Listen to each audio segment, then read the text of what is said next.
When my son told me I wasn't welcome for Christmas, I didn't argue. I didn't cry. I just looked at him, at the boy I had raised with my own hands, and I smiled. It was not the kind of smile born from joy. It was the bitter kind, the one you give when you've already decided something in your heart. He didn't notice. Or maybe he did, but he didn't care. His wife, Marissa, stood behind him with her arms crossed, her lips twisted in that way that told me this was more her doing than his. And maybe that was true, but the words had come out of my son's mouth, and so they belonged to him. "Mom," he said, almost sighing like I was a burden to even speak to. "I think it's better if you don't come this year. It's too crowded. We're trying to start our own traditions." Crowded. That was the word he used. Crowded, as though there wasn't enough space in his home for me, the woman who had worked 3 jobs at a time just to keep a roof over his head. Traditions. As though the years of laughter and meals I had prepared weren't tradition enough. As though the stockings I had sewn by hand when he was a child meant nothing anymore. I remember standing there, my fingers gripping the strap of my old purse and feeling the weight of every sacrifice I had made over the decades. But instead of begging, instead of asking him how he could do this to me, I nodded. "Of course," I said softly, and I walked away. But inside me something broke, and when something breaks, sometimes it shatters into sharp pieces that cut whoever tries to handle them. That night I sat alone in my small house. The silence was loud, pressing against my chest until I could hardly breathe. I thought about the Christmases when he was small, when I used to save up every extra dollar to buy him toys. I thought about how I used to come home exhausted, my hands raw from cleaning other people's houses, but still managed to make cookies just so he wouldn't feel left out when other children bragged at school. And now here I was, unwanted, dismissed like some old decoration that no longer fit the new aesthetic. I will admit to you, there was pain. A kind of pain that dug into my bones. But woven into that pain, like a thread running through fabric, was anger. Anger at myself for giving so much, and anger at them for taking it so easily. Anger has a way of warming you when the world turns cold. So I held on to it. The following week, Marissa called me. I almost didn't pick up, but something told me I should. Her voice was sweet, too sweet, like honey over poison. "Hi, Mum," she said. She never called me Mom before, always your mother when speaking to my son, or my name when addressing me directly, but never Mum. "I just wanted to make sure you understood. It's nothing personal. We want a more modern holiday this year. You know, something that feels like us. We'll send you pictures." Of course, I listened quietly, her words echoing. Nothing personal, a more modern holiday. Pictures, like they were doing me a favor by showing me the joy I wasn't allowed to be a part of. When she finished, I said, "I understand completely. Thank you for calling." My voice didn't shake. She probably thought she had won something. But what she didn't know was that I had already started remembering things they had probably forgotten I controlled. Because here's what no one tells you. When you give everything to your family, sometimes that everything includes control. My son's house? I was the one who had co-signed on it when the bank wouldn't give him the loan.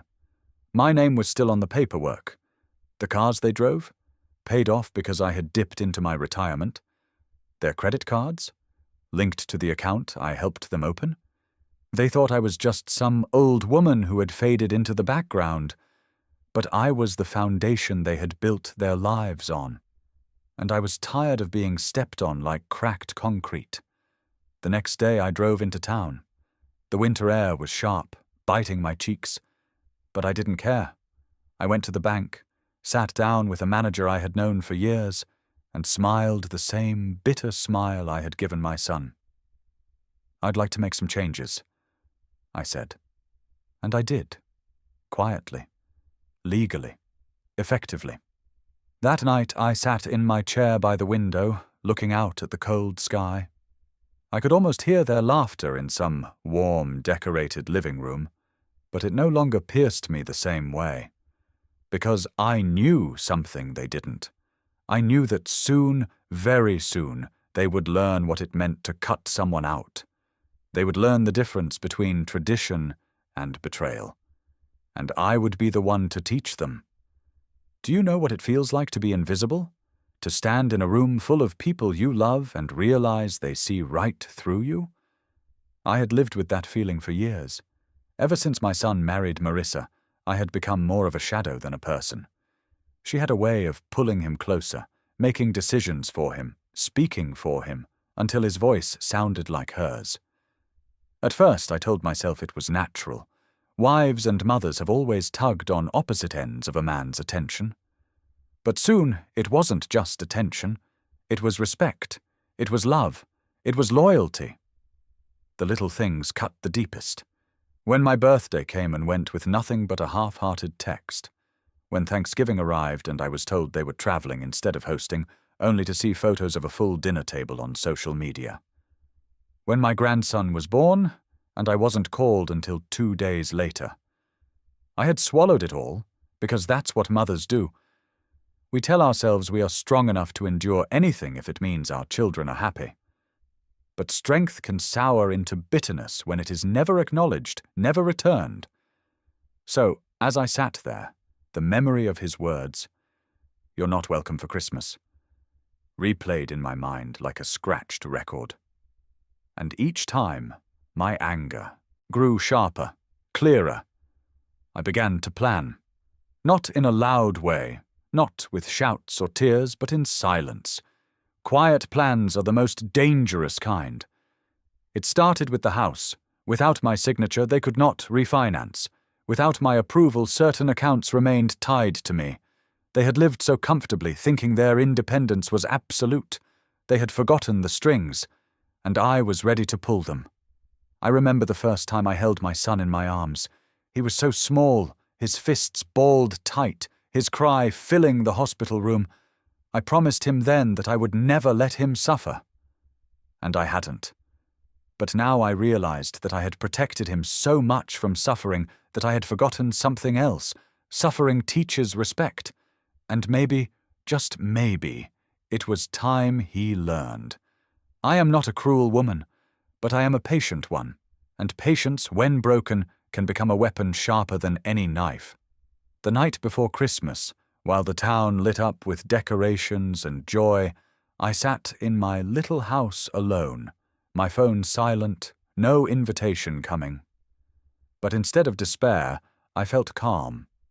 Because I knew the storm I had set into motion was already rolling toward them, and they didn't even see the clouds forming. Christmas morning came like a cruel reminder. Outside, the streets glittered with snow. Children's laughter echoed as they ran with sleds, and families gathered around trees that sparkled with lights. My house was quiet. Too quiet. The kind of quiet that doesn't soothe but gnaws at you. I sat in my chair with a cup of coffee that had long gone cold. I imagined the scene at my son's home. Fireplace glowing, music playing, gifts piled under the tree. And me? I wasn't there. I had been erased. At first I thought maybe, just maybe, he would call. Maybe he would wake up, look around, and feel the hole my absence left. But the phone stayed dark. No ringing, no message. Hours passed. Noon came and went.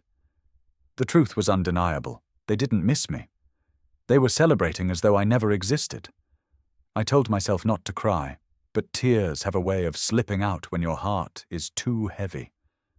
They rolled down my cheeks, hot against my cold skin. I pressed my hand to my chest and whispered, "You gave them everything."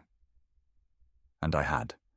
Every ounce of my strength, every dollar I could spare, every moment I could sacrifice. And now I was nothing more than an old woman with fading memories. But grief is a strange companion. It often gives birth to clarity.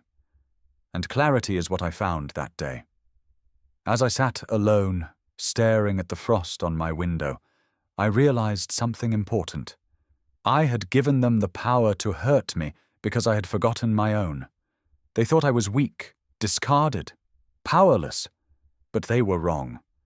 Because all of their comfort, all of their security, had roots in me.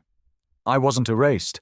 I was the foundation, and foundations may crack, but when they shift, entire houses fall.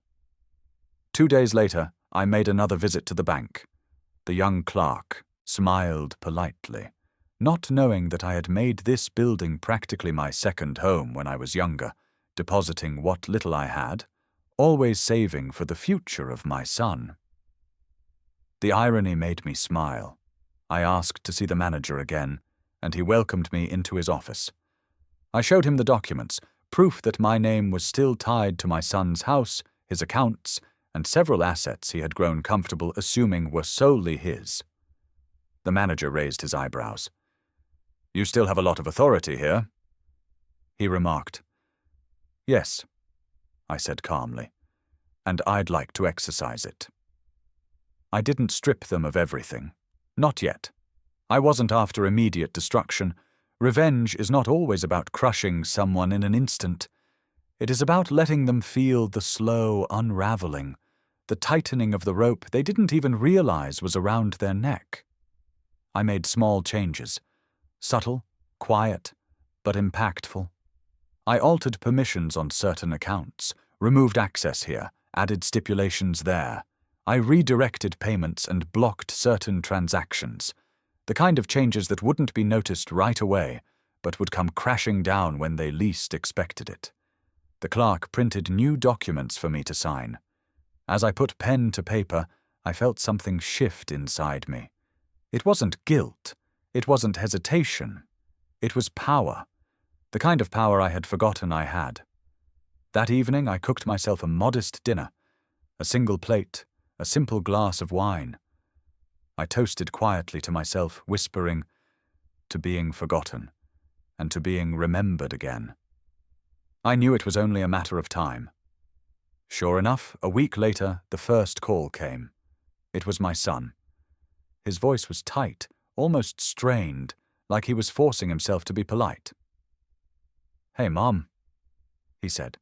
"Listen, I think there's been some kind of mistake with the bank. They're saying I don't have full access to my own account. Did you do something?"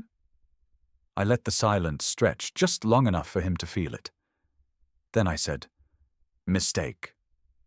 "No, sweetheart, there's no mistake. My name is still on those papers. You didn't think I'd forget that, did you?" There was a pause. I could hear him exhale sharply. "Well, can you fix it?" "Marissa is furious. The bills are due and—" "Furious?" I interrupted, my voice soft but steady. "That's interesting." "Because I was furious too when you told me not to come for Christmas, when you said there wasn't enough room for me in your life anymore." He went silent. I could almost hear the weight of my words pressing down on him. "Mom," he finally said, his tone shifting to frustration. "This isn't the same thing. This is serious. You can't just—" "I can," I said, cutting him off again. My voice had no tremor, no weakness, just truth. "And I will." Then I hung up. I sat back in my chair, the phone still warm in my hand, and for the first time in years, I didn't feel small. I didn't feel invisible. I felt seen. Not by him, perhaps, but by myself. And that was enough. Over the next few weeks, the calls came more often. Sometimes from my son, sometimes from Marissa. She no longer bothered with fake sweetness. Her voice dripped with anger, accusation, venom. "You're ruining us," she snapped once. "You're acting like a bitter old woman who can't let go." I laughed softly into the phone, a laugh that startled even me. Bitter? Perhaps. Old, certainly, but powerless. No, dear, never that. Then I ended the call. They began showing up at my house unannounced. I'd see their car in the driveway, their silhouettes at the door, knocking, pounding sometimes. But I didn't answer. I would sit quietly in my living room, sipping tea, listening to their desperation through the wood of the door. They thought they could demand, insist, control. But the roles had shifted, and I wasn't about to give that power back. Do you know what true justice feels like? It isn't loud, it isn't fiery or dramatic, it's quiet.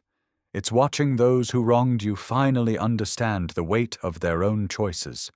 It's hearing the silence on the other end of the line when they realize you are no longer afraid. I began sleeping better, eating better, even smiling again. Not because I enjoyed hurting them, but because I had stopped allowing myself to be hurt by them. That's the secret no one tells you. Revenge isn't just about payback. Sometimes it's about reclaiming yourself. Still, I wasn't finished. Not by a long shot. They had made me feel like I was nothing, like my life and sacrifices were worth less than their shallow traditions. I couldn't let it end with a few blocked accounts and some sleepless nights for them. Number. They needed to face the truth in front of everyone. They needed to be exposed for what they really were. And so, the next phase of my plan began to form. A plan not just for quiet revenge, but for public justice. A plan that would make sure they could never again pretend I didn't matter. The new year rolled in, and with it, so did my resolve. Snow melted from the streets, people returned to work, and life carried on. But for me, everything had changed. I was no longer the silent, invisible figure waiting for scraps of affection. I was the architect of a lesson my son and his wife were about to learn the hard way, and I intended to make it unforgettable. It began with the community. Small towns have long memories, and in our town people still remembered who had helped them in their hardest times. I was one of those people. I had volunteered at the church, brought meals to neighbors, babysat children when parents were struggling. I had a reputation, not of wealth, but of reliability. My son, however, had a different kind of reputation, one of entitlement. People whispered about how he had taken out loans he couldn't manage, how Marissa liked to flaunt luxuries she hadn't earned. I never fed those whispers, never, defended or denied. But now I thought maybe it was time to let the truth find daylight. The first opportunity came with the church fundraiser. They hosted it every January to support families in need, and this year my son and Marissa had volunteered to be co-chairs. Or rather, Marissa had insisted on being seen as generous and community-minded. I attended quietly, dressed in my simple coat, my hair pinned back. I didn't seek the spotlight. But as people mingled, as Marissa smiled wide and shook hands, I noticed the looks. People still remembered what she had posted online, photos of their extravagant Christmas while so many families in town were struggling. They didn't say anything to her face, but their smiles didn't quite reach their eyes. When the microphone passed around for acknowledgements, I stood slowly. My voice was steady, though my heart pounded in my chest. "I'd just like to thank everyone for their contributions," I said. "This community has always been my family, even when others forget what family means." My eyes landed on my son, just for a second. His face flushed. Marissa's smile twitched, almost cracked. The room grew still. A few people nodded, as though they understood more than I had said.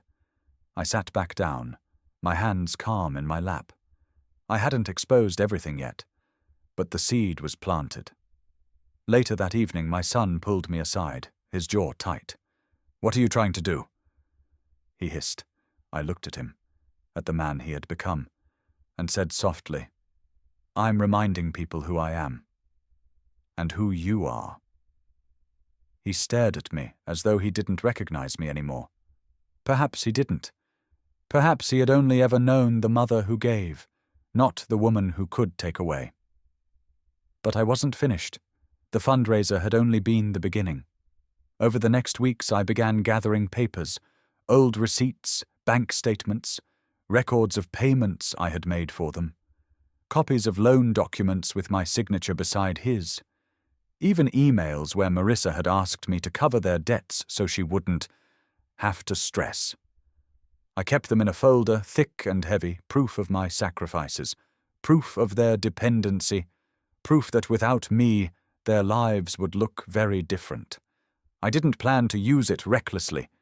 No, I planned to reveal it with precision at the moment it would strike the hardest. Timing was everything. One day, while shopping in town, I overheard Marissa bragging to a friend in the grocery store aisle. "We've built everything ourselves," she said loudly. "No one helped us." "We worked so hard for this life," her voice carried, her words sharp in my ears. I stopped behind the cereal boxes, my hands tightening on the cart handle. Lies, bold, ugly lies. I felt anger rise like a flame inside me. But I didn't confront her there. Not yet. I simply noted the moment, the arrogance. Because arrogance always writes its own downfall. At night, when the house was quiet, I would sit at my table and write not letters of love, as I once did for my son when he was away at college, but letters of truth. Letters to the community board, to the bank, to the organizations my son and his wife liked to associate themselves with.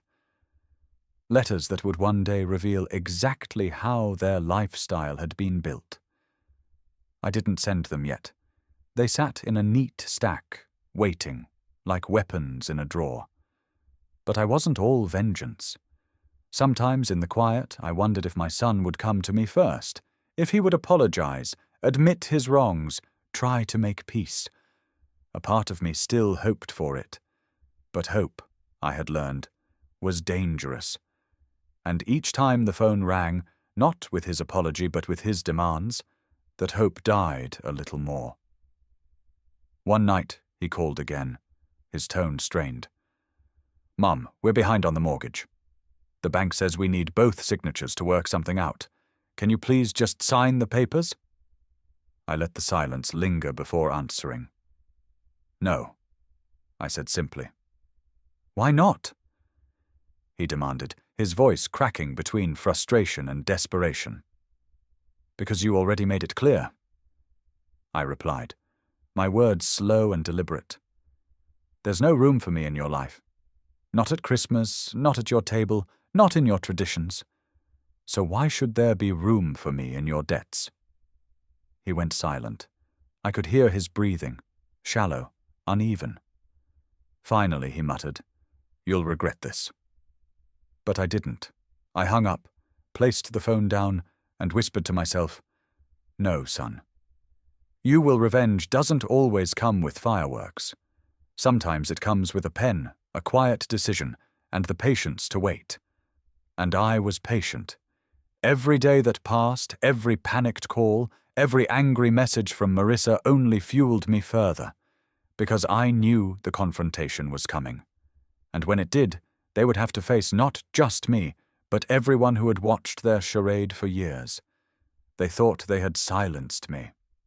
But I was just beginning to speak. The first cracks in their facade showed up sooner than I expected. By late February, the whispers around town were louder. People had noticed that Marissa and my son weren't keeping up appearances the way they once had. The expensive brunches were gone, the constant shopping trips slowed. She had stopped posting photos of new designer bags and replaced them with vague, cheerful quotes about family being everything.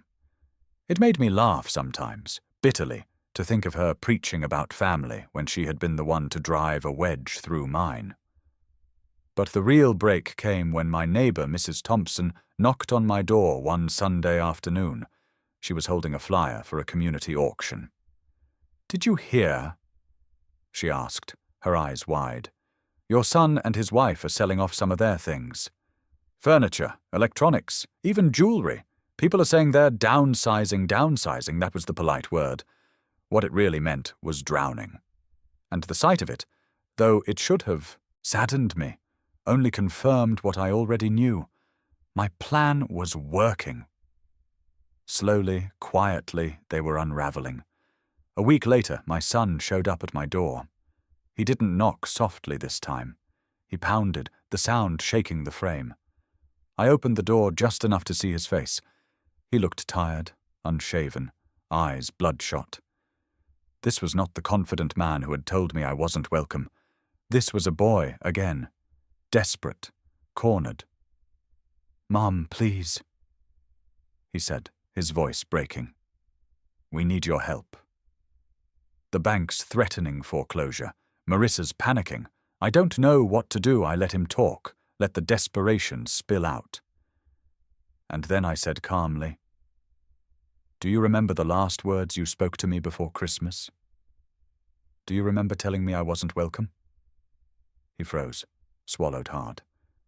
"I didn't mean it like that." "But you did," I interrupted. "You meant every word. And now you want me to forget them because it suits you." "Mum," he whispered, his voice raw, "I'm your son." I looked at him long and hard. For a moment I felt my chest tighten, my heart reminding me of the boy I once rocked to sleep, the boy whose scraped knees I kissed better. But then I remembered the years of neglect, the loneliness of holidays spent waiting by the phone, the way Marissa sneered at me like I was disposable. I straightened my back. "Yes," I said softly, "you are my son. But you chose her words over mine, you chose her respect over mine, and now you can choose her help, because mine is gone." Then I closed the door. I leaned against it afterward, my hands trembling, the silence of the house pressed around me. Had I done the right thing? The answer came almost instantly. Yes. For once in my life, I had chosen myself. Days turned into weeks, and my son's life continued to collapse. The bank sent notices. Creditors called. Marissa's social media grew strangely quiet. I didn't gloat publicly. I didn't need to. People noticed on their own, and the more they noticed, the more the truth began to slip through. At the grocery store, I overheard two women talking near the apples. "Did you hear about Marissa?" one whispered. "All those parties, all those clothes. Turns out her husband's mother was footing the bill all along. Now she can't even pay for her own credit card." I walked by without saying a word, but inside I felt a strange satisfaction. Not joy, exactly, but justice. And yet I wasn't finished. I had been patient long enough. Now it was time to bring everything into the light. I chose the town council meeting. It was the perfect stage. Public, respected, and attended by all the people who had once admired my son and his wife. They had been asked to present a proposal for a new community project, something Marissa had been bragging about for months. She wanted to stand in front of everyone, smiling as though she was the savior of this town. She wanted the applause, and I was going to make sure she never got it. The night of the meeting, I dressed neatly. Nothing extravagant, just enough to blend in. I carried my folder of papers, the thick file I had been building, tucked safely under my arm. The hall was filled with chatter, the air buzzing with anticipation. My son and Marissa stood at the front, dressed impeccably, their faces painted with confidence. But I saw it, the tightness around his eyes, the stiffness in her smile. They were holding themselves together with threads. As the meeting began, Marissa launched into her speech, her voice loud and clear. She spoke of self-made success, of hard work and sacrifice. She painted a picture of their lives as one long story of determination. People nodded politely, but I could sense the unease. They had heard whispers after all. And then came the moment for community input. I stood. My hands didn't shake. My voice carried steady across the hall. "I'd like to say something," I began. All eyes turned to me. My son's face went pale. Marissa's smile faltered. "I've listened tonight to stories of hard work and sacrifice," I continued, "but I think the truth matters. And the truth is, much of what you've heard here is not the full story." I lifted the folder and opened it. The sound of paper rustling was sharp in the quiet room. I have records. Records of payments I made. Records of loans I covered. Records of debts that would have drowned them if not for me. A murmur rippled through the hall. I could see Marissa stiffen, her eyes flashing panic. My son shook his head slightly, mouthing, "Please." But I didn't stop. For years, I gave everything I had to help my son and his wife. I worked myself to the bone to keep them afloat. And in return, I was told I wasn't welcome at Christmas. I was told there wasn't room for me in their lives. But there was always room for my money, wasn't there? The room erupted in whispers, shocked glances darting towards the front of the hall. My son buried his face in his hands. Marissa's mask cracked completely, her lips trembling as though she might scream. I closed the folder and looked around the room. Real family doesn't discard you when you're no longer convenient. Real family doesn't erase you from the table you helped build. My voice broke slightly, but I held strong. And if anyone here still believes the lies of self-made success, I suggest they look closer. The truth has always been in the fine print. When I sat down, the silence was thick. My son didn't move. Marissa stared straight ahead, her face pale as stone. And for the first time, I felt truly free. The fallout from that meeting was immediate. The very next morning, my phone buzzed with messages from neighbors, church friends, even distant relatives I hadn't spoken to in years. Some sent quiet words of support. "You were brave. You spoke the truth. We all saw how they treated you." Others sent apologies, confessing they had believed Marissa's polished image and never thought to question it. But the most telling response came in silence. My son didn't call. Marissa didn't come pounding at my door. Instead, they vanished. For days, there were no cars in their driveway, no lights on at night, no cheerful posts online. It was as though the mask they had worn so carefully had finally slipped, and beneath it was nothing but shame. Of course, I didn't celebrate. Not openly, not with joy. The victory was bitter, like medicine swallowed to heal a sickness. Necessary, but not sweet. I spent the next week reflecting, wondering if perhaps I had gone too far. But each time doubt tried to creep in, I remembered sitting alone on Christmas morning, my phone silent, my heart breaking. I remembered the cruel words, "You're not welcome," and how easily they had discarded me. And then I remembered the years, the sacrifices that had made their lives possible. No, I hadn't gone too far. I had simply balanced the scales. It was mid-March when the storm truly hit them. Foreclosure notices became public record. People in town whispered about how quickly things had fallen apart.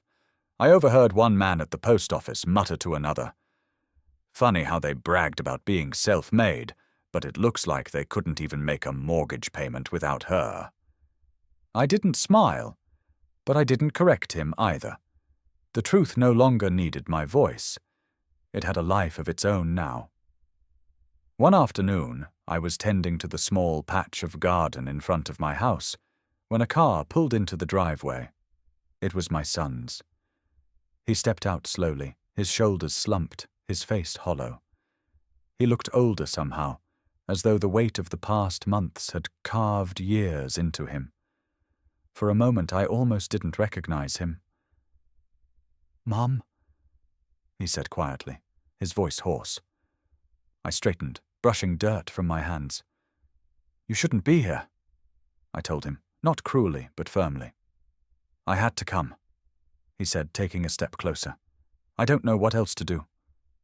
Marissa's furious with me. She says I should have controlled you, stopped you. But I couldn't, and now we've lost everything." His eyes filled with tears, and for the first time in a long time, I saw not the man, not the husband, not the liar, but the boy. The boy I had once held when he was scared of thunderstorms.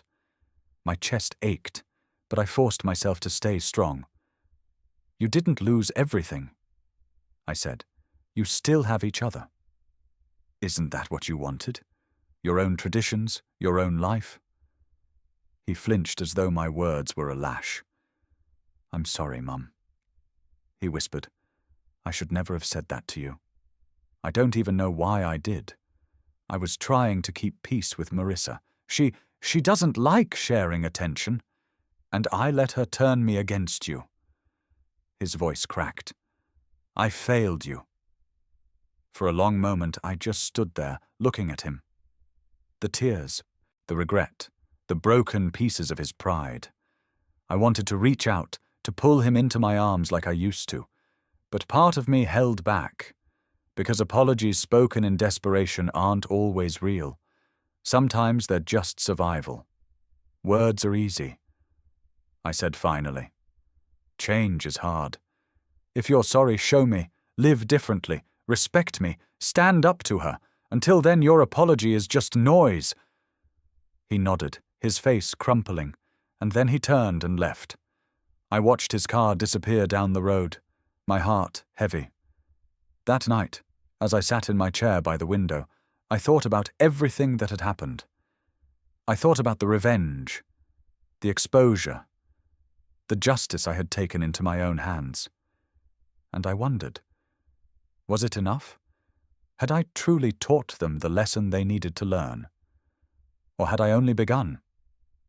The answer came days later, when Marissa showed up herself. She didn't knock politely. She barged in, her heels clacking on my floor, her perfume sharp and suffocating. "You think you've won, don't you?" She spat, her voice trembling with rage. "You think embarrassing us in front of everyone makes you better?" I looked at her, calm as stone. Not better. Just seen her eyes blazed. "You're pathetic. A lonely old woman with nothing but bitterness left. Do you think anyone actually cares about you? They pity you, that's all. And when you die, you'll be forgotten just as easily as you were forgotten this Christmas." Her words were knives, but I had grown armor by then. I smiled faintly. "At least when I die, people will remember I gave." "What will they remember of you? That you took? That you lied? That you used?" She faltered, just slightly, her lips twitching. For the first time I saw fear in her eyes. She spun on her heel and stormed out, slamming the door so hard the walls shook. I sat back down, my hand steady, my breath even. That was the difference between us. She screamed, she raged, she clawed, but I had already won without raising my voice. And still, deep inside, I knew the final act had yet to come. Because justice wasn't only about humiliation, it was about truth enduring. And if I wanted the truth to outlive me, I would have to seal it in a way they could never erase. The days after Marissa's outburst were quiet, almost too quiet. I half expected her to return with more venom, to come armed with lawyers or threats. But there was nothing. Instead, silence settled over everything, and I knew it was the silence of a storm gathering its strength. People like Marissa didn't fade quietly. They waited, they plotted, they struck back when they thought you had let down your guard. So I stayed watchful. I carried on with my routines, tending my small garden, visiting the church, running errands in town, but my mind was always alert. And then, one evening, the letter came. Slipped into my mailbox, unmarked, unsigned. I opened it carefully at my kitchen table, and my eyes narrowed as I read. It was a petition, a formal request to remove me from co-ownership of the house I had helped them buy. They had gathered signatures, mostly from people who didn't know the whole truth, people likely misled by Marissa's charm. My hands tightened around the paper, and for a moment anger surged. But then I laughed, a low, humorless laugh. They thought a piece of paper, some ink and lies, could undo years of sacrifice, contracts, and records. They had no idea how deep my documentation went. Every transfer, every loan, every email, they were all still neatly kept in my folder. They couldn't erase me, no matter how hard they tried. Still, it hurt. Not the legal attempt, that was pathetic, but the fact that my own son's name was scrawled at the bottom. His hand had signed the petition too. That betrayal cut deeper than anything Marissa had ever said. My own child, siding against me once again. I folded the paper, placed it back into the envelope, and slid it into my folder. It wasn't rage that filled me then. It was resolve. That weekend, I made an appointment with a lawyer. Not one of the town's lawyers, who all had long histories with my family, but a firm in the city, people who wouldn't be swayed by charm or reputation. I sat across from a young attorney named Claire, and for 2 hours I told her everything. Every sacrifice, every payment, every insult. I showed her my documents, my proof. She listened silently, taking notes, her face unreadable. When I finally finished, she closed her notebook and looked me in the eye. "You've been more than generous," she said, "and you've been taken advantage of. You have every right to protect yourself and your assets. If they're trying to strip you of what's legally yours, we'll fight. And we'll win." Her confidence was like a balm. I nodded, sliding the folder back toward her. "Make sure they understand," I said quietly. "I'm not just someone they can discard." The weeks that followed were a blur of legal motions and filings. My son called a few times, pleading with me to stop, but I didn't answer. Marissa tried once more to confront me, but I didn't open the door. The power had shifted, and they could feel it slipping from their hands. And then, one night, everything came to a head. I was sitting in my living room, the soft glow of a lamp casting long shadows, when headlights swept across my window. A car door slammed, footsteps pounded up the walk, and before I could rise, the door burst open. It was my son. His face was twisted with desperation, his eyes red, his hair disheveled. "Mom," he gasped, his voice breaking. "Please, stop this. You're destroying us." I stood slowly, my heart heavy, my hands trembling only slightly. "Destroying you?" I repeated softly. "You destroyed me first. You cut me out of your life, out of your family, out of your love. You let her words matter more than mine, and now you come here, asking me to save you." He collapsed into a chair, his face in his hands. "I don't know what to do," he whispered. "She's leaving. Marissa says she can't live like this anymore. She says I'm worthless, that I couldn't even keep control of my own mother. She's packing her things." The silence that followed was thick. For a moment I felt pity. The boy I had raised, the boy I had loved, was crumbling before me. But then I remembered every slight, every cruel word, every lonely holiday, and I realized pity wouldn't help him. Truth would. "You have a choice," I said softly. "You can keep following her down this road, where nothing is ever enough, where family means nothing. Or you can remember who you are, who raised you, who stood by you when no one else did." He looked up at me, his eyes wet and wide, searching my face for mercy. "And if I remember," he whispered, "then maybe," I said, "there's still a place for you in my life. But it will be on my terms, with respect.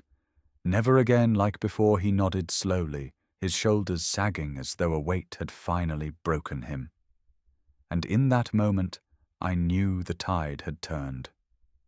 Marissa could rage, could lie, could leave, but my son was finally beginning to see the truth. And truth, once seen, can't be unseen. The following week passed in uneasy quiet. My son didn't call, and Marissa's car no longer appeared in my driveway. I heard through the whispers in town that she had gone to stay with her sister 2 towns over, dragging their son with her. People speculated whether it was permanent, but I didn't waste time guessing. I knew Marissa well enough to understand she wouldn't return unless she thought she could win. And right now, She wasn't winning. One afternoon, as I carried groceries in from the car, I saw him, my son, sitting on the porch steps. His head hung low, his hands clasped together, like a boy waiting to be scolded. For a moment I stood still, watching him. The years peeled away in my mind, and I saw him at 8 years old, waiting for me after school, his backpack too heavy for his small shoulders. The memory almost broke me. Almost. "Mom," he said as I approached, his voice raw, stripped of all arrogance. "I don't know how to fix this." I placed the groceries down and sat beside him. "You start by taking responsibility. Not for me, not for Marissa, for yourself. You've let her dictate every part of your life. You've forgotten who you are." He swallowed hard, nodding. I thought making her happy would be enough. But nothing I do is ever enough for her, and in trying to please her I pushed you away. I see that now. His voice cracked. I see it too late. I turned to him, my expression soft but firm. Not too late. But it won't be easy. You'll have to rebuild, brick by brick. And some bridges? I paused. Some may not ever come back. His eyes filled with tears, but he didn't argue. He sat quietly, letting my words sink in. That was new for him. Silence. Acceptance. Perhaps he was finally learning. The following days, he began appearing more often. He helped me fix a loose shutter on the side of the house, repaired a step on the porch, even carried groceries in without being asked. Small gestures, but they mattered. Each one was a piece of the boy I remembered, the boy who used to say, "Don't worry, Mum, I'll take care of you one day." I had stopped believing him long ago, but a flicker of that promise glowed again. Still, I didn't let myself grow too comfortable. Marissa's absence wasn't permanent, I knew that. She was too proud, too manipulative to let go without a fight. And I was right. It was a Thursday evening when she showed up. Her car screeched into my driveway, and she stormed out with fire in her eyes. My son was inside fixing the squeaky hinge on my kitchen door, and when he saw her through the window, his face drained of color. She burst in without knocking, her heels striking the floor like hammers. "So this is where you've been hiding," she hissed at him. Then she turned to me, her eyes blazing. "You think you've won. You think tearing us apart makes you some kind of hero." I stayed seated, calm, collected. "No," I said quietly. "I don't need to win." "The truth already has," she let out a bitter laugh, sharp and cruel. "Truth? You call airing our personal matters in public truth? You humiliated us. You destroyed us." "No," I corrected, my voice steady. "You destroyed yourselves. I simply stopped covering it up." My son stepped forward then, his shoulders straight. For once, he didn't shrink behind her. His voice shook, but he spoke clearly. "Marissa, she's right. We lived off her sacrifices, pretended it was all us. I let you convince me to push her aside, and it was wrong. I won't do it any more." Marissa spun on him, her face twisted with fury. "You weak fool! You'd rather crawl back to your mother than fight for your wife?" His reply was quiet but firm. "I'd rather stand with the one person who's always been there for me. Even when I didn't deserve it." For a moment, silence fell. Marissa's mouth opened, but no words came. Her eyes darted between us, rage battling desperation. Finally, she let out a sharp sob, grabbed her keys, and stormed out. The door slammed, the echo rattling through the house. Her car roared out of the driveway, and then there was nothing but quiet. My son stood there, shaking. "She'll come back," he whispered, almost to himself. "She always does." I looked at him, my heart both heavy and light. "Then next time you'll have to decide who you truly are. Because you can't live torn between lies and truth forever." He nodded slowly, as though my words had etched themselves into him. and for the first time in years, I allowed myself to believe he might finally choose right. The house felt different after Marissa's storming. Exit. For the first time in years, there was no tension lingering in the air, no sharp words waiting to be hurled, no feeling that I was walking on glass in my own presence. My son stayed that evening, fixing the last hinge, sitting with me at the kitchen table as though he hadn't done so in years. We shared a simple meal, stew and bread, and though the silence between us was long, it wasn't heavy. It was healing. Yet even as we ate, I could see it in his eyes. Fear, guilt, uncertainty. He wasn't free of her, not yet. She was a shadow still clinging to him, her words echoing in his mind, her anger haunting him. I didn't push. Change doesn't come by force. Change comes when a man has been broken down so far he can no longer pretend. Over the next week he returned every day. He helped mend the fence, cleared out the shed, even fixed the leaky faucet in my bathroom. They were small things, ordinary things, but to me they were extraordinary. For years I had asked for nothing but his presence, and here it was at last. He even laughed once, a short laugh, while covered in sawdust. It reminded me of the boy who used to giggle uncontrollably at my corny jokes. My heart softened, but I kept my guard up. Then, one evening, as the sun set and painted the sky orange, he spoke the words I had long waited to hear.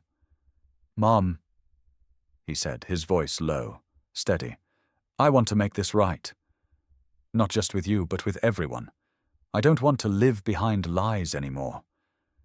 I looked at him carefully, searching his face. "And how will you do that?" His jaw tightened, and for the first time, I saw something new in him. Determination. "I'll tell the truth myself. I'll stand up in front of the community and admit what we did, what you did for us.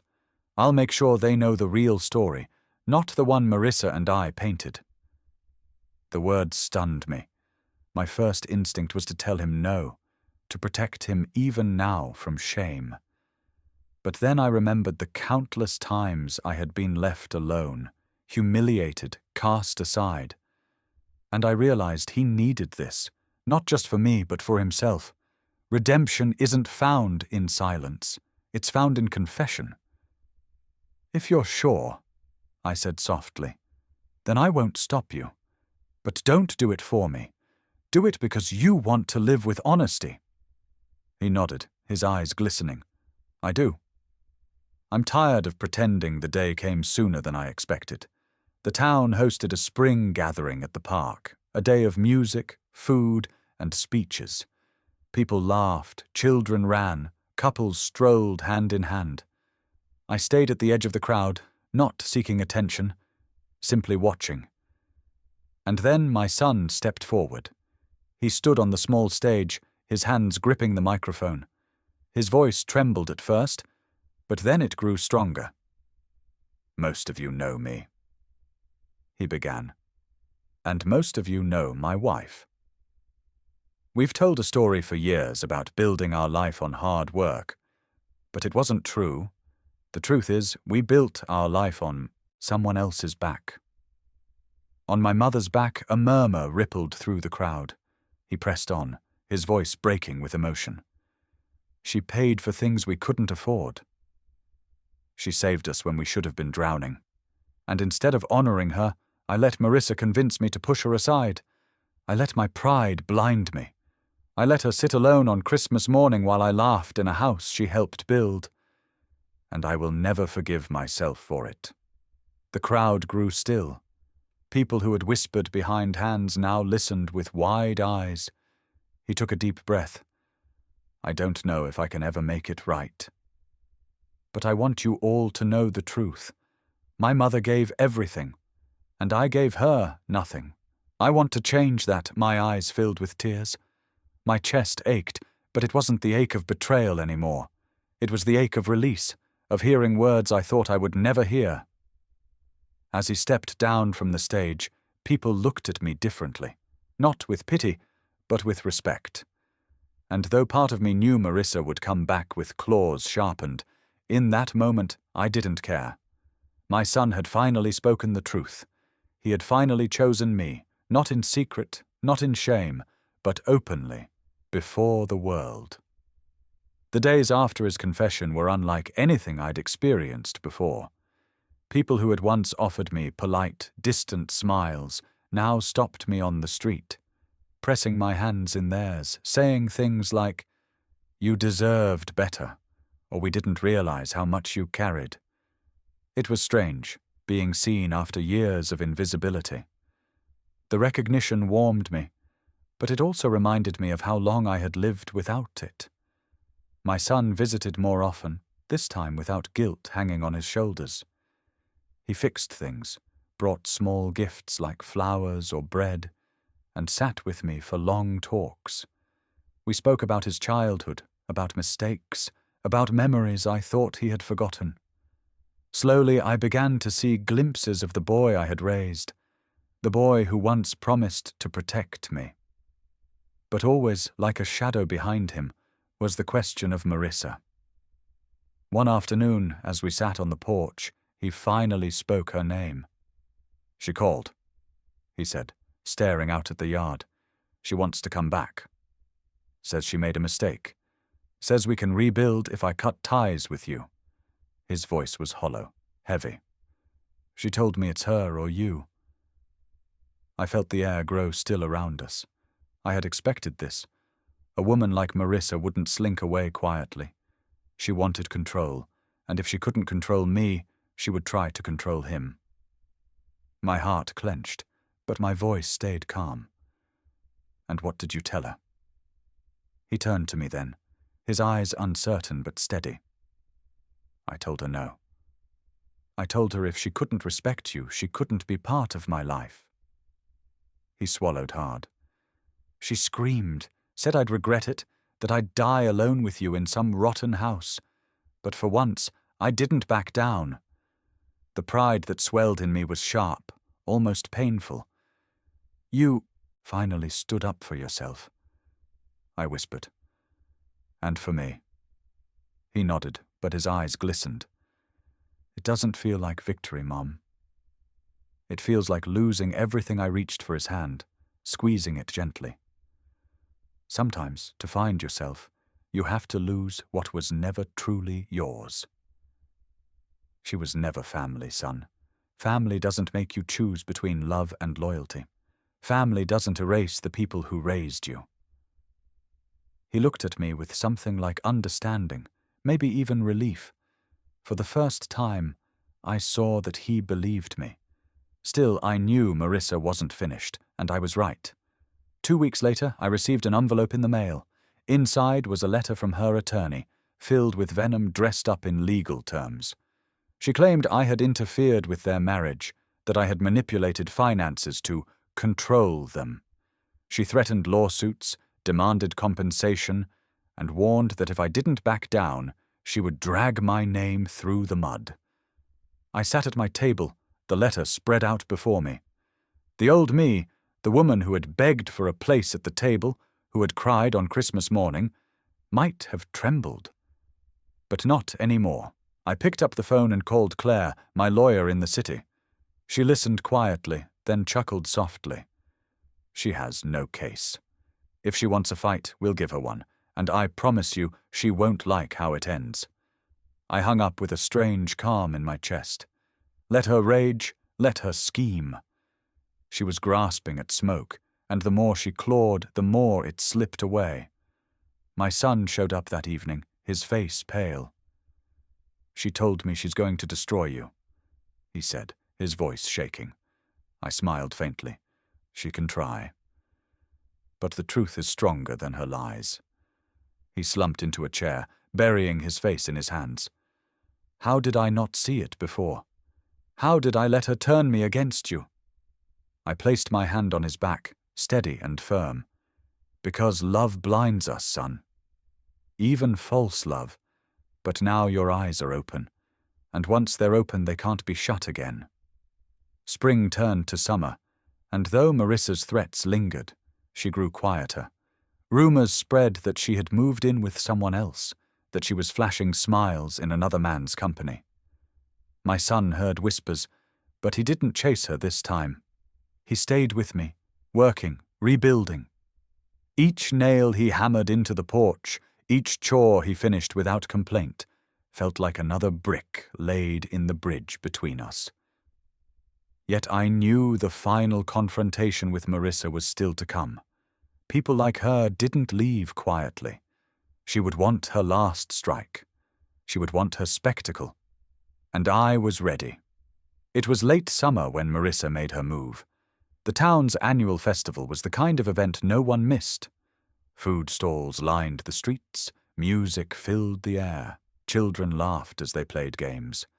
I was there too, walking slowly through the crowd, greeting old friends when I saw her. She hadn't changed. Perfectly styled hair, clothes that screamed money she no longer had, a smile too wide to be real. But her eyes, those betrayed her. They darted around, sharp, hungry, looking for someone to notice her, to validate her presence. And when she spotted me, her smile twisted. "Enjoying yourself?" she asked, striding up to me. Her voice carried, louder than necessary, pulling others' attention. That was her gift, turning every encounter into a stage. "I am," I said simply. "And you?" "Oh, I'm wonderful," she lied, her tone dripping with false cheer. "Living my best life. Of course, everyone knows you've made things difficult for us. Poor thing, still clinging to old grudges?" She tilted her head, feigning pity. "People talk, you know. They say you've gone bitter in your old age." The crowd around us stilled. I felt eyes on me, waiting, watching. In years past, I might have shrunk under that gaze. But not now. I straightened my shoulders and spoke clearly, each word deliberate. "People also talk about honesty," I said, my voice steady. "They talk about who shows up when the bills need paying, who sacrifices so others can have what they never earned. And they talk about who takes and lies. I don't need to defend myself, Marissa. The truth already has." Her face flushed, her lips tightening. She wasn't used to being challenged so openly. "You pathetic old woman!" She spat, her voice rising. "Do you think anyone here actually respects you? You're a burden, nothing more. Even your own son tried to cut you out." I felt a hush ripple through the crowd. And then, before I could speak, a voice rang out. Strong. Clear. My son's. "No, Marissa." He stepped forward, his eyes locked on her. "I was wrong. I let you poison me against the only person who's ever truly loved me, and I'll regret that for the rest of my life. But I won't let you twist it anymore. Everyone here deserves to know. You used me, you used my mother, and you lied to this town. I won't stand by it again." The silence that followed was heavy, broken only by whispers. Marissa's mouth opened, then shut, her face pale beneath her perfect makeup. For once she had no script, no performance left. She spun on her heel and stormed away, her exit watched by dozens of eyes that had once admired her. I stood frozen, my chest aching, my eyes wet. My son turned to me then, his voice breaking. "I should have said it sooner. But I'll say it every day if I have to. I'm sorry, Mum." I reached out, taking his hand. "Actions will matter more than words," I said softly. "But today you've begun to show me." The festival carried on, but for me, everything had changed. The crowd no longer looked at me with pity, but with respect. My son no longer looked at me with shame, but with remorse and resolve. And Marissa, she was gone, not just from my life, but from the fragile pedestal she had built in this town. That night, as I sat by my window, I whispered to myself, "Real family is not who shares your blood. Real family is who stands beside you when the world watches." And for the first time in years, I felt at peace. The weeks after the festival felt like breathing fresh air after years of suffocation. For the first time in a long while, I could walk through town without lowering my eyes, without wondering what lies had been whispered behind my back. People stopped me often, not with pity, but with warmth. They brought pies, invited me to dinners, even asked my advice as though they had suddenly remembered I had wisdom worth hearing. It wasn't about popularity. I didn't need their admiration. It was about being visible again, being valued. My son, too, changed in ways I hadn't dared to hope for. He came by nearly every evening, helping with chores, sometimes just sitting on the porch with me, watching the sun dip behind the trees. He spoke less of Marissa, and when he did, it wasn't with longing. It was with recognition of who she truly was. I don't know how I didn't see it.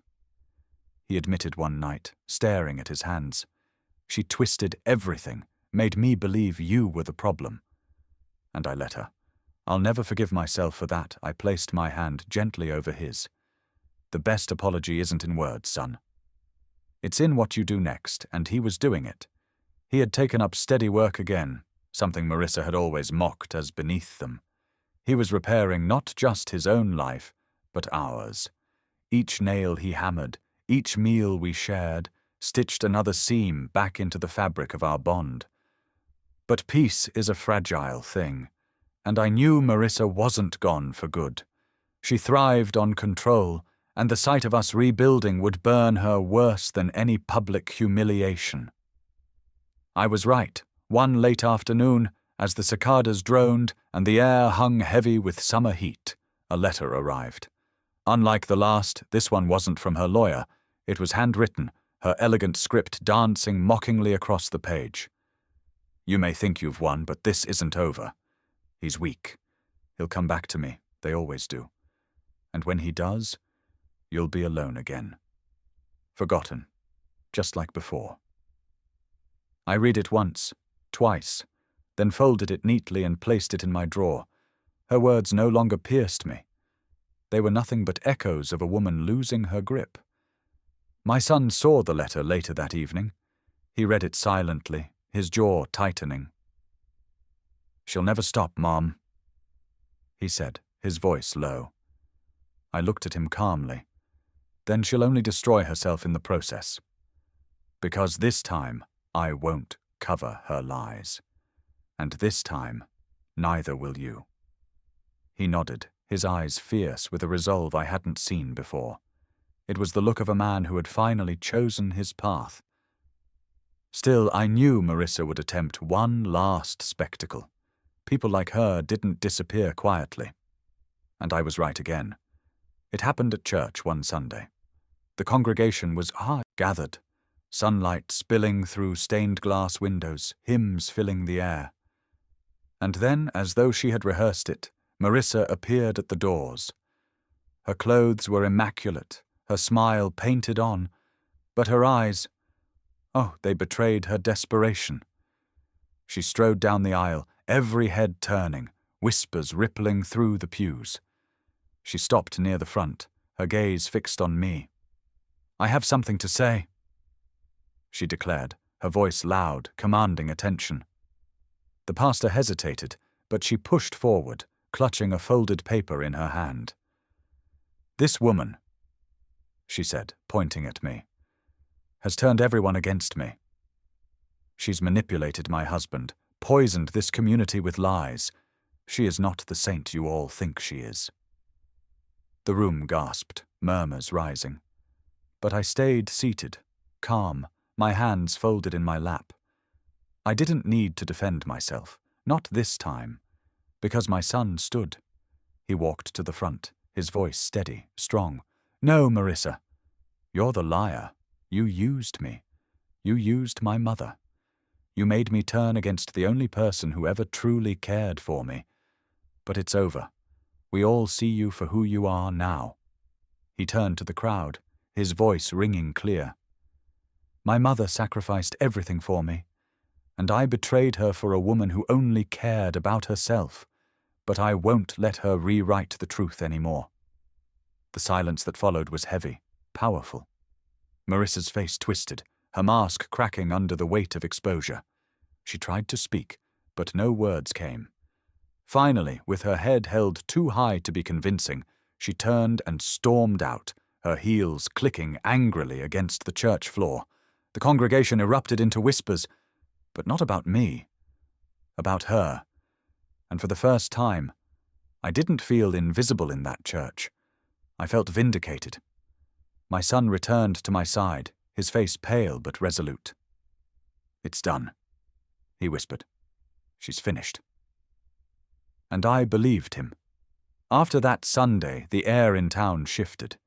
Marissa's dramatic scene at the church hadn't won her sympathy. It had sealed her fate. People who once smiled politely at her now turned away. Old friends she used to parade around with no longer answered her calls. In a place where reputation meant everything, hers was shattered, and she had done it with her own hands. My son came by that evening, his face drawn but relieved. "It feels like the weight's finally gone," he said, sitting at the kitchen table with a cup of tea. "She can't touch us anymore." "Not here. Not with them." I studied him carefully. He looked older, more worn, but in a way that made him seem stronger, too. He had faced the storm and finally stepped into the light. I nodded slowly. "It's not about them, son. It's about you knowing the truth and living it." He nodded, his gaze distant. "I lost so many years, Mom." "Years I could have spent with you. Years I wasted chasing someone who only wanted what I could give her. How do I make up for that?" I reached across the table, taking his hand. "By not wasting the ones ahead. You can't change what's gone, but you can choose what's next." In the weeks that followed, he proved those words weren't empty. He worked steadily, paid down debts, and began rebuilding what Marissa had torn apart. He wasn't perfect. No one ever is. But each day, he showed me in small ways that he was choosing me, choosing truth, choosing respect. And as for Marissa, she lingered on the edges, a ghost trying to slip back into places she no longer belonged. Rumors spread that she had moved again, clinging to another man with promises of wealth she couldn't deliver. She sent one last letter, venomous and scrawled with accusations, but this time I didn't even open it fully. I burned it in the fireplace, watching the paper curl and blacken until it was nothing but ash. By autumn, life had settled into a rhythm I hadn't thought possible. My son and I spent evenings on the porch, sipping tea as the leaves turned gold and red. Sometimes he spoke of regret, sometimes of hope, and sometimes we sat in silence, simply sharing the same space, the thing I had longed for most all those years. One evening, as the sun dipped low, he turned to me and said, "Mum, I don't know if I'll ever deserve your forgiveness, but I want you to know I'll never let anyone erase you again. Not from my life, not from my family." His eyes shone with sincerity I hadn't seen since he was young. Tears stung my eyes, but I smiled. "Forgiveness isn't about deserving, son. It's about healing, and I think we're finally on that road. The pain of the past didn't vanish overnight. The scars remained. But they no longer ached the way they used to. They reminded me of what I had endured, what I had survived, and what I had reclaimed. As the days grew shorter and winter crept closer again, I found myself at peace. Not because everything was perfect, but because I had finally learned a lesson it had taken me a lifetime to grasp. Real family isn't measured in holidays or appearances, in gifts or smiles for the crowd. Real family is found in the people who show up, who stand beside you when the world turns its back. I had been betrayed. I had been cast aside. But I had also taken back my power, my voice, my place. And in the end, justice hadn't just been about exposing lies. It had been about rediscovering myself. And that, I realized one cold evening as I watched the first snow fall, was the sweetest revenge of all. Winter returned like an old, familiar song, its cold air seeping through the cracks of the house, its silence heavy with memory. A year had passed since that Christmas morning when my son told me I wasn't welcome, and though the wound would always live inside me, the scar it left hand hardened into strength. I sat at the kitchen table with a cup of tea, the window glowing faintly with the soft light of falling snow. My son was coming over later to help put up the tree. My tree, not his, not Marissa's. For the first time in years, I felt no ache in decorating alone, because I wouldn't be alone. He had chosen to come back, and this time it wasn't because of obligation or pressure. It was because he wanted to. When the knock came, I rose to open the door. He stood there, bundled against the cold, carrying a box of ornaments from his childhood. His smile was small, tentative, but it was real. "Thought we could use these," he said, stepping inside. I touched the box gently, memories flooding me. Tiny paper stars he had cut in kindergarten, clay figurines I had helped him paint, stockings I had stitched by hand when money was tight but love was abundant. For a moment my throat closed and I could only nod. We decorated in quiet companionship, the glow of the lights casting warmth across the room. At one point he paused, holding a small ornament shaped like a bell. "Do you remember this?" he asked. I smiled faintly. "You begged me for it in the store, and I told you we couldn't afford it. You cried all the way home. Then the next week, I went back and bought it anyway." He chuckled softly, shaking his head. "You always found a way. Even when you had nothing, you gave me everything." His voice grew quieter. "And I repaid you with nothing but pain." I reached out, taking the ornament from his hand and hanging it on the tree. "You repaid me by being my son." "That's always been enough. Even when you forgot it, I didn't." The room was quiet after that, filled only with the crackle of the fire and the soft sound of snow outside. For the first time in many years, the silence wasn't heavy. It was peace. Later, as we sat with mugs of cocoa, he turned to me. His face was serious, his voice steady. "Mom, I want to make something clear. Marissa's gone. She won't be back. She's already found someone else, someone with more money to leech off. And I don't care anymore. Let her. I just want to rebuild what I almost lost with you." I studied him carefully, searching for cracks, for hesitation. But there was none. He was weary, yes, but there was steel in his eyes now, not the fragile glass that used to shatter under Marissa's influence. "Then rebuild," I said softly. "Not with grand promises. With small actions." One day at a time he nodded, and in that moment I saw the boy I had raised, now grown into a man who had finally learned. As the evening drew to a close, he stood to leave. At the door he hesitated, turning back to me. "Merry Christmas, Mom," he said. The words carried weight, redemption, healing. I smiled, my heart swelling. "Merry Christmas, son." When the door closed behind him, I stood in the quiet house, the tree glowing softly in the corner.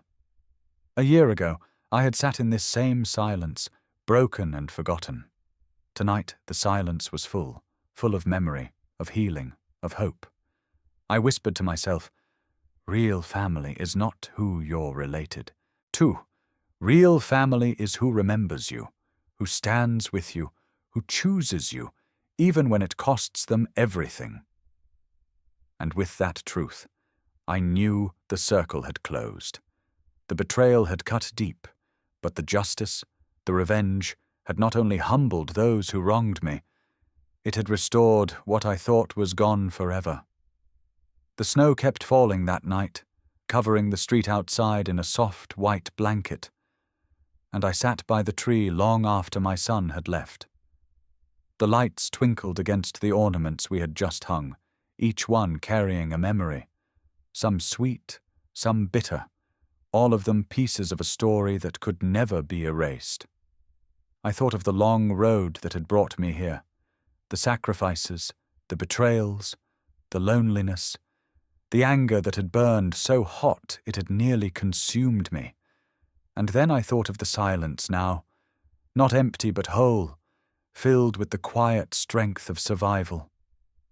In the days that followed, the town seemed to move on. Marissa became a ghost, her name spoken only in whispers, her presence fading from gatherings and conversations. People no longer looked at me with pity or curiosity. They looked at me with recognition, as if they finally understood what had been standing in front of them all along. My son carried himself differently, too. He didn't shrink in public, didn't look over his shoulder as though waiting for her shadow to appear. He walked beside me instead, steady, grounded.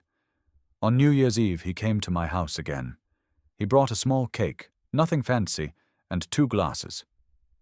We sat at the table together, just the 2 of us, as fireworks cracked faintly in the distance. Midnight came, and he raised his glass. "To second chances," he said quietly. I lifted mine, my throat tight. "To truth," I replied, "and to never being forgotten again."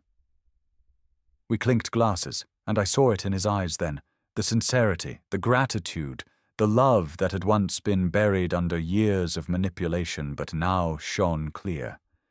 It didn't erase the past. Nothing ever could.